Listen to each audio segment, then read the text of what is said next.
Comment bien faire cohabiter deux chiens durant les repas de Noël? Hier, j'ai reçu mes enfants avec leur chiot, leur jeune chienne caniche de 10 mois. Elle est adorable, hein, vraiment, mais elle est jeune, donc elle est active, elle gigote, elle veut jouer, elle saute. C'est normal. Mais pour Echo, qui a 15 ans bientôt et demi, ça ne convient pas.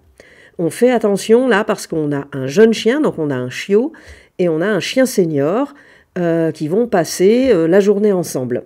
Déjà, il y a une différence de gabarit. La jeune caniche est bien plus grande que ma chienne Echo, et donc dans les interactions, ça peut être un petit peu compliqué, ça peut être problématique. Ensuite, Echo, c'est un chien senior, hein, je vous l'ai dit, elle a 15 ans presque et demi, elle ne joue pas. Elle ne joue pas, déjà, elle n'a jamais vraiment joué avec les autres chiens, mais là, elle n'avait pas du tout envie de jouer. Imaginez un grand-père. Imaginez un grand-père de, je sais pas, 95 ans, par exemple, et puis s'il devait s'occuper d'un petit enfant de 4 ans ou 6 ans. Ouais, ça va 5 minutes, mais ça reste compliqué. Alors, on leur a donné des mâchouilles, à toutes les deux, mais surtout, j'ai monté mon parc à chiots. J'ai un parc à chiots depuis très longtemps, puisque j'ai fait de l'élevage de chiens. J'ai monté mon parc à chiots pour la journée, de manière à ce que Echo puisse être au calme dans son parc à chiots et qu'elle ne subisse pas les petits harcèlements de la jeune caniche qui, elle voit un copain chien, elle voit un chien, elle a envie de jouer. Donc, plutôt que de devoir faire attention à ce que une soit d'un côté de la pièce, l'autre soit de l'autre côté de la pièce, qu'on soit tout le temps en train de les surveiller. Déjà, nous, on n'aurait pas forcément été hyper détendus lors de notre repas si on avait dû tout le temps être en vigilance pour surveiller les chiennes.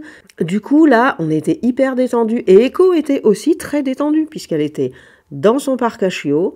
Donc la jeune chienne caniche pouvait venir bien sûr la voir autour du parc à chiots, il n'y avait pas de problème à ce niveau-là, mais au moins il n'y avait pas de risque que la jeune veuille jouer, que Echo lui dise peut-être des fois un peu brutalement, en grognant ou quoi, qu'elle voulait pas jouer. Enfin voilà, on a évité en fait toutes les tensions, les nôtres. Comme ça, on a passé un repas et une journée détendue. On a évité nos propres tensions et on a évité les tensions entre les chiennes. Et ça, c'était vraiment l'idéal. Alors bien sûr, dehors, dans mon jardin, elles étaient ensemble pour les différentes sorties de la journée. Il n'y avait pas de souci, il n'y a pas de souci à ce niveau-là. Elles s'entendent très bien, elles cohabitent très bien, elles se voient régulièrement, elles se baladent ensemble, etc. Mais là, passer une journée on va dire plus statique entre guillemets à l'intérieur, dans mon salon.